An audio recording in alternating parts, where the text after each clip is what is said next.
Bismillahirrahmanirrahim. Assalamualaikum warahmatullahi wabarakatuh. Jumpa lagi dalam mata pelajaran bahasa Indonesia dengan saya Ibu Nuraida Andayani ya.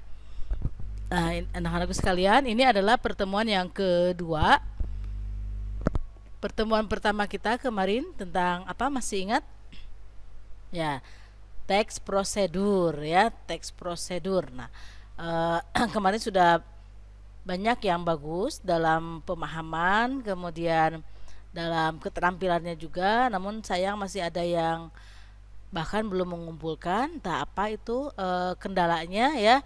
Coba mohon komunikasi agar jelas.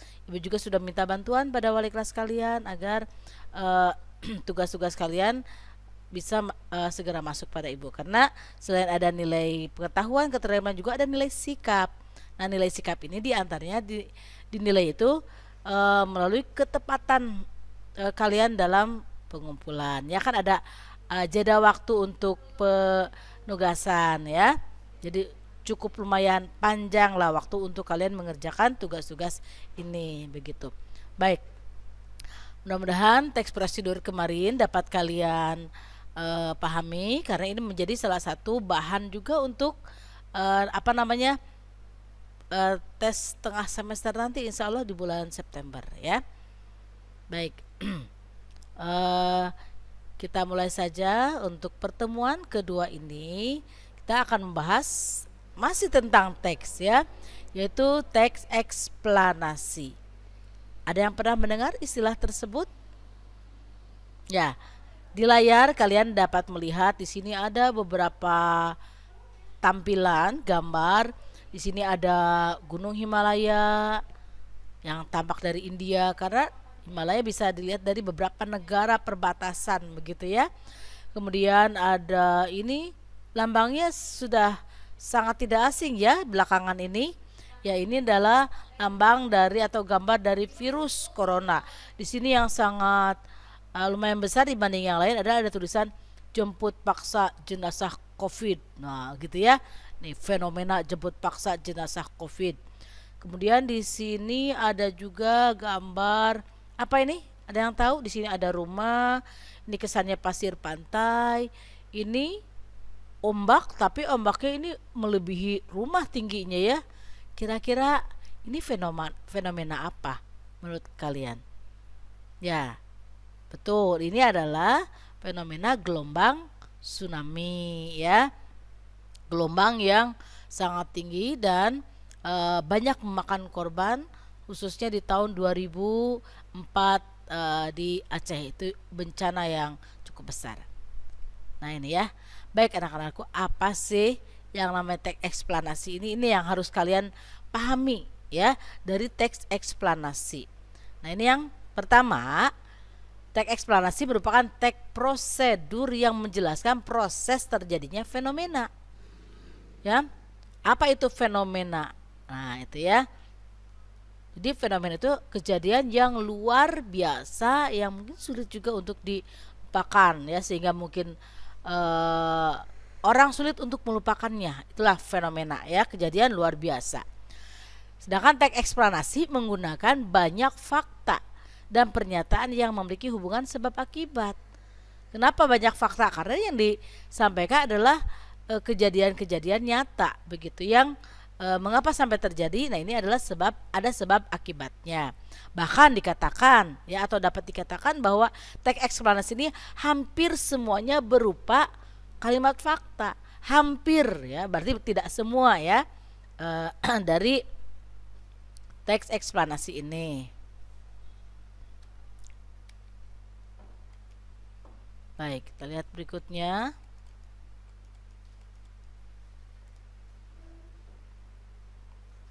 Nah, berikutnya ada fungsi teks eksplanasi. Tadi pengertiannya ya, apa pengertiannya tadi? Nah ya, jadi berupa fenomena suatu kejadian ya. Ada fenomena suatu kejadian nyata begitu. Kemudian fungsi teks eksplanasi di sini dapat kalian baca bersama, yaitu menjelaskan urutan kejadian atau bagaimana sesuatu itu bekerja. Ya, jadi dalam eksplanasi ini menjelaskan mengapa sesuatu bisa terjadi. Ini ya, dipahami dulu ya. Fungsinya adalah untuk menjelaskan mengapa suatu kejadian itu dapat terjadi. Intinya seperti itu ya. Kemudian yang ketiga, ciri-ciri teks eksplanasi. Nah, cirinya itu ada 3 ya. Diperhatikan, ciri-cirinya ada 3 saja. Yang pertama ada berupa pernyataan umum.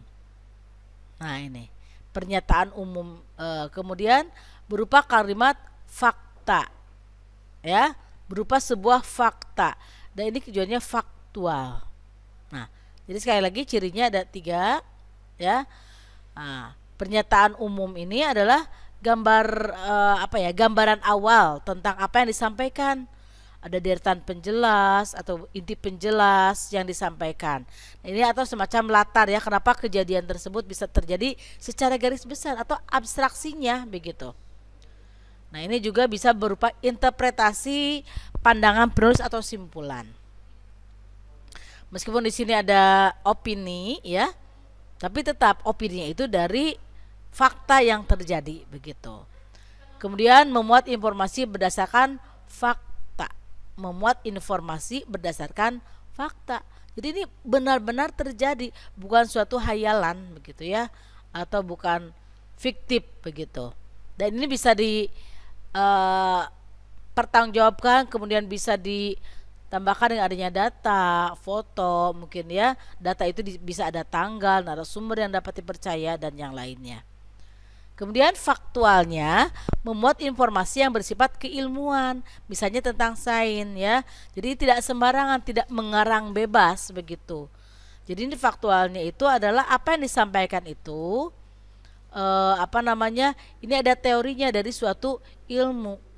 Misalnya kenapa terjadi gunung meletus?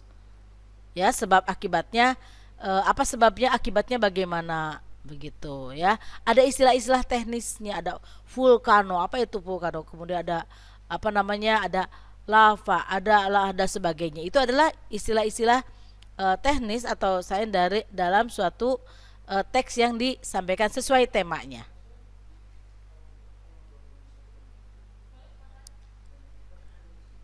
Berikutnya perbedaan fakta dan opini. Nah ini ya, kalian bisa baca di sini. Salah satunya saja ya yang Ibu sampaikan di sini. Kalian nanti bisa pelajari dengan terperinci apa perbedaan fakta dan opini. Di antaranya nih, kalimat fakta ini berisi fakta yang kebenarannya dapat dibuktikan atau diverifikasi oleh siapapun. Begitu, itu fakta. Sedangkan opini, kalau sekarang mungkin bisa ada juga yang menyampaikannya itu berupa bohong ya, atau hoax gitu ya. Kalimat opini tidak dapat atau belum dapat dibuktikan kebenarannya. Kalau itu apakah yang disampaikan oleh seseorang itu benar atau tidak, ya itu harus cari dulu daya dukungnya gitu. 5W1 hanya harus jelas, kapan, di mana, siapa, mengapanya itu harus jelas gitu ya. Kemudian berisi informasi bersifat objektif ya, dan disertai dengan adanya jumlah yang sebenarnya. Jumlah sebenarnya yang bagaimana? Yang pasti, jumlahnya sudah pasti, tidak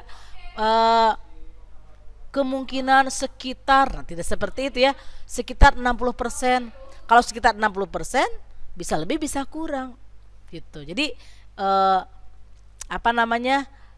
jumlah yang sebenarnya itu yang sudah sah, sudah sesuai dengan data, bukan perkiraan lagi begitu ya.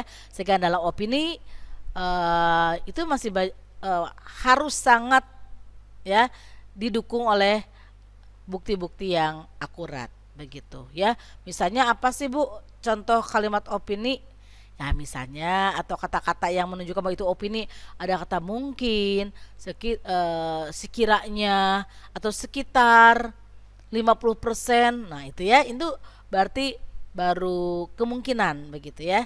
Itu biasanya opini dari seseorang yang masih harus dibuktikan dengan data-data yang mendukung. Nah ini contohnya nih, misalnya Jumlah pasien virus corona COVID-19 di Indonesia bertambah sebanyak 55 kasus pada Rabu 18 Maret 2020 malam. Hingga Kamis 19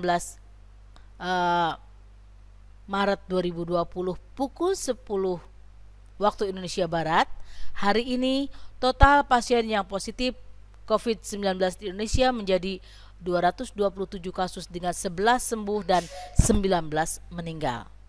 Nah, ini contoh kalimat dalam surat kabar tersebut itu kalimat fakta. Kenapa? Daya dukungnya ada, gitu ya. Di mana, berapa, apa yang disampaikan, sampai waktunya, jumlah yang kasusnya ada berapa, sampai yang meninggal dan sembuh pun disampaikan di sana. Dan ini bisa dipertanggungjawabkan, begitu ya. Apalagi sudah di-share atau diinformasikan pada media massa yang dibaca oleh semua orang, gitu ya. Baik, kita perhatikan contoh berikutnya yang dia di dalam kurung ya, di dalam kotak ini ya. Sering mandi di malam hari bisa menyebabkan rematik. Kalimat di atas merupakan contoh kalimat opini. Mengapa itu kalimat opini kira-kira menurut kalian?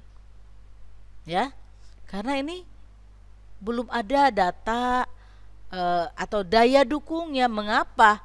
Ini kurang jelas sebab akibatnya. Mengapa kalau mandi di malam hari itu bisa menyebabkan rematik? Nah, ini secara ilmu pengetahuan masih diragukan ya. Ini tidak boleh tidak boleh sembarangan, dan yang berbicara atau yang menulis di media massa itu adalah sesuatu yang harus bisa dipertanggungjawabkan gitu. Ya, jadi ini kalau yang seperti ini masih berupa opini gitu ya. Karena dia mungkin mendengar dari orang lain atau membaca hanya sekilas, tidak cara lengkap ya, sehingga berkesimpulan seperti itu dan langsung menyampaikannya pada orang lain juga, misalnya ya, untuk tidak mandi di malam hari misalnya. Berikutnya, pada umumnya jenis paragraf pada teks eksplanasi adalah paragraf deduktif. Apa itu paragraf deduktif? Masih ingat? Ya, kalian bisa lihat di sini. Paragraf deduktif itu berdasarkan letak gagasan umumnya, ya. Jadi paragraf deduktif itu paragraf yang letak gagasan utamanya ada di awal, ya, berupa hal-hal yang masih umum begitu. Sedangkan yang lainnya adalah berupa kalimat-kalimat penjelas, gitu ya. Kemudian kalau ada paragraf induktif, nah kalau ini sebaliknya, paragraf yang letak gagasan utamanya ada di akhir paragraf begitu. Jadi yang disampaikan itu berupa hal-hal yang khusus dulu, baru nanti berupa kesimpulan. Nah, bisa juga ya ciri-ciri paragraf induktif itu dengan adanya kalimat sehingga jadi. Nah, mungkin itu ya, ditutup dengan hal seperti itu. Yang berikutnya ada paragraf campuran. Kalau paragraf campuran itu yaitu ada yang letak gagasan utamanya itu di awal dan di akhir paragraf. Caranya bagaimana? Kita berlatih, sering berlatih, misalnya membaca koran atau melihat dari internet. Kita lihat paragraf awal dan akhirnya itu bagaimana. Kalau paragraf awalnya itu menetapkan hal yang masih umum, belum tentu itu induktif, siapa tahu itu campuran. Kita lihat di akhirnya apakah berupa simpulan atau bukan, ya, atau penjelas saja. Kalau penjelas sampai kalimat terakhir itu berarti induktif, ya. Jadi ini adalah masuk ke dalam keterampilan membaca yang harus selalu dilatih melalui literasi, ya. Jangan lupa literasinya tetap dilaksanakan karena itu juga ada penilaian, ya. Dalam mapel bahasa Indonesia masuk ke dalam nilai keterampilan nantinya. Yang keenam, komentar dalam teks eksplanasi didefinisikan sebagai ulasan, tanggapan, dan sambutan respon terhadap sesuatu yang didengar atau dibaca mengenai fakta yang dibahas, ya. Komentar dapat dikelompokkan ke dalam jenis berikut. Nah, jadi kelompok komentar juga ada pengelompokannya di sini, tidak sembarangan gitu ya. Nah, di sini ada kritik atau penolakan, ya. Kritik itu bukan hanya tidak setuju tanpa alasan. Pasti kenapa ditolak? Karena ada sebabnya, ya mungkin berakibatnya apa, sehingga sekelompok orang atau seseorang itu mengkritik atau menolak itu pasti ada alasan, ya. Nah, contoh. Nah, itulah gara-gara kebiasaan kita membuang sampah di sembarang tempat, selokan meluap, akhirnya banjir. Siapa lagi yang menderita kalau bukan masyarakatnya? Makanya lain kali kalau membuang sampah harus di tempat yang benar. Itu, ya. Kritik. Kenapa kritik satu pihak terhadap pihak lainnya yang mungkin kurang bertanggung jawab dalam mengelola sampah, ya. Kemudian ada juga yang isinya opini itu dukungan atau pujian. Misalnya dapat kalian baca di sini, untungnya gempa itu tidak terjadi pada malam hari atau dini hari. Kalau itu terjadi di malam hari tentu banyak korban. Syukur pula warga tidak panik sehingga mereka dapat menyelamatkan diri tanpa ada yang terluka. Kejadian itu harus menjadi pelajaran bagi kita tentang cara menghadapi musibah, khususnya gempa. Nah ini, ya apalagi di Indonesia bagian timur itu sering terjadi hal-hal yang mungkin tidak terduga, ada pergeseran tanah ya sehingga mengakibatkan, atau kemarin ada di Donggala ada banjir bandang ya, atau longsor dan yang lainnya. Nah, ini kita harus selalu waspada apalagi bagi mereka yang tinggal di daerah rawan bencana. Nah itu ya diantaranya merupakan teks fenomena yang mengandung fenomena maksudnya. Baik, tadi manfaatnya ya. Sekarang kita lanjut kepada struktur teks eksplanasi. Kalau struktur berarti kita bicara dengan urutan, ya, tahapan-tahapannya, sehingga pada saat nanti kita ditugaskan untuk menyusun teks eksplanasi, kita tahu apa saja, apa dulu ya yang harus kita tulis. Yang pertama yang ada dalam teks eksplanasi itu strukturnya berupa pernyataan umum, ya, berupa pernyataan umum. Nah ini di sini sudah dijelaskan itu tentang pengenalan objek. Apa sih si penulis mau membicarakan atau membahas tentang apa? Nah ini pernyataan umum ini berupa latar cerita atau latar tulisan sehingga pembaca bisa diberi gambaran bahwa yang akan dibahas itu tentang apa, gitu ya. Kemudian deretan penjelas, ada urutan sebab akibat kalau dalam teks eksplanasi ini. Urutan sebab baru pada akibat. Deretan penjelas merupakan penjelasan tentang urutan peristiwa baik penyebab maupun akibatnya. Dengan demikian pola umum dari struktur penyajian adalah kronologis dan kausalitas. Nah ini ya, jadi tetap didominasi oleh kalimat fakta.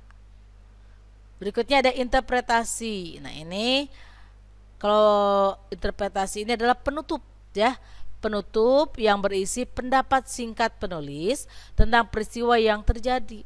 Jadi si penulis memberikan opininya tentang hal-hal yang dibahas, misalnya tentang sampah. Ya, si penulis mungkin memberikan opini bahwa sebagai masyarakat yang bertanggung jawab, nah itu masyarakat yang bertanggung jawab harus dapat menjaga lingkungan bersama-sama seperti itu, ya.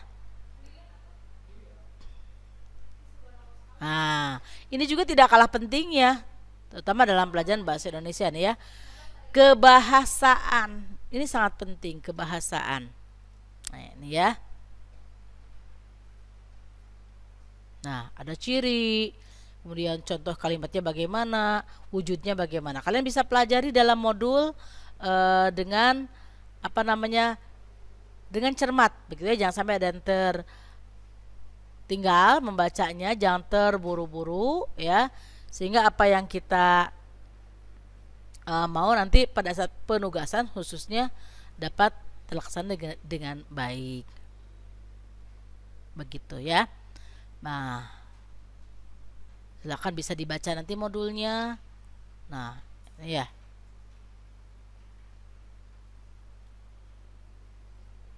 Nah itu ya, silakan dibaca dengan cermat contoh-contohnya. Nah gitu. Nah jika ada yang masih ingin ditanyakan, kalian nanti bisa berdiskusi ya di kolom komentar aplikasi Edmodo-nya ya. Makanya harus tahu jadwalnya kapan. Oh, di kelas saya misalnya kapan nih pelajaran bahasa Indonesia nih, harus cermat lihat jadwalnya, jangan sampai tertinggal atau bahkan lupa ya, sehingga nanti tugas-tugasnya tidak dikerjakan dan akhirnya nilainya kosong ya. Ini harus cermat. Baik, dalam materi ini terdapat 2 penugasan untuk materi teks eksplanasi ya. Yang pertama untuk nilai pengetahuan, yaitu yang bisa baca di sini, analisislah kalimat fakta dan kalimat opini serta konjungsi kausalitas dan konjungsi temporal. Nah, tadi ada ya konjungsi. Benar-benar masih ingat ya konjungsi apa? Ya, kata sambung. Nah, kalau konjungsi kausalitas itu, konjungsi apa tadi? Nah, cari oleh kalian konjungsi kausalitas itu berupa sebab akibat. Cari apa yang menjadi penyebab dan apa akibatnya. Nah, ada tidak dalam teks tersebut? Karena itu juga berupa ciri ya dari teks eksplanasi. Kemudian ada juga yang merupakan ciri yang lainnya adalah konjungsi temporalnya. Masih ingat konjungsi temporal? Nah, yang menunjukkan urutan waktu. Misalnya seperti apa? Ya benar-benar masih ingat semuanya ya. Lalu kemudian gitu ya, sehingga nah seperti itu diantaranya konjungsi temporal. Dan masih ada yang lainnya lagi, silakan kalian dapat mencari dari berbagai sumber atau nanti kita diskusi di aplikasi Edmodo-nya ya. Sedangkan untuk penilaian keterampilan, yaitu kalian membuat gambar yang menggambarkan fenomena alam atau fenomena sosial. Silakan bebas, yang penting bermanfaat dan kalian bisa memahaminya dengan baik begitu ya. Jadi membuat gambar, buatlah sebaik mungkin, serapi mungkin, sefenomenal mungkin begitu ya, tentang fenomena alam atau sosial. Kalau fenomena alam ya tentu ya tadi sudah disampaikan, yaitu hal-hal yang terjadi karena alam yang manusia tidak bisa istilahnya menolaknya, tidak berdaya, tidak kuasa. Seperti tadi bencana alam ya, ada tsunami, gunung meletus ya. Sedangkan fenomena sosial yaitu tadi diantaranya ya ada virus. Di sini fenomenanya apa? Bagaimana rasa peduli. Nah ya, antara masyarakat satu dengan yang lainnya.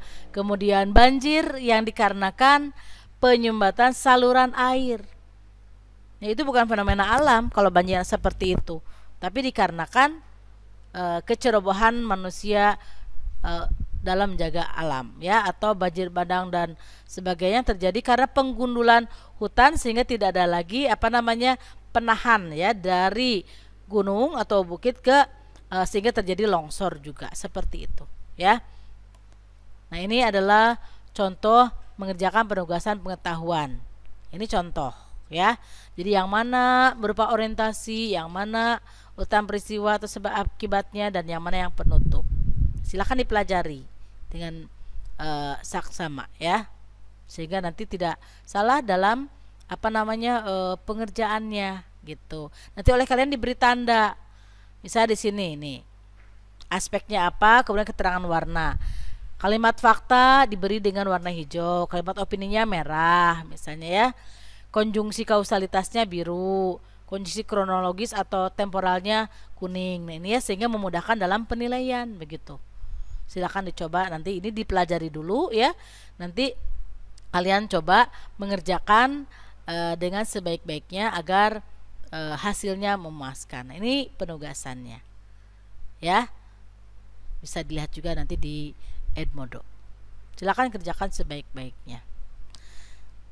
Silakan teks berikut ditulis dengan ulang atau boleh dicetak apabila memungkinkan ya. Kemudian analisislah kalimat fakta dan kalimat opini serta konjungsi kausalitas dan konjungsi temporalnya sesuai dengan contoh yang diberikan tadi di atas ya. Setelah selesai dikerjakan, kemudian ambil gambar atau fotokan jawaban tersebut. Kemudian unggah ya di aplikasi Edmodo. Silakan buat gambar sebaik-baiknya, sefenomenal mungkin begitu ya. Nah, ini penugasan selanjutnya itu menggambarkan fenomena alam atau fenomena sosial. Nah, ini 5W1 hanya harus jelas ya, baik yang alam maupun sosial. Nah, ini dibuat pada kertas HVS atau folio ya, buat sebaik-baiknya, sebagus-bagusnya ya. Nah, sesuai bakat kalian lah ya, sambil menunggu di rumah begitu ya, sehingga kalian bisa berkreasi dengan baik dan mendapatkan nilai yang baik nantinya. Nah, seperti itu.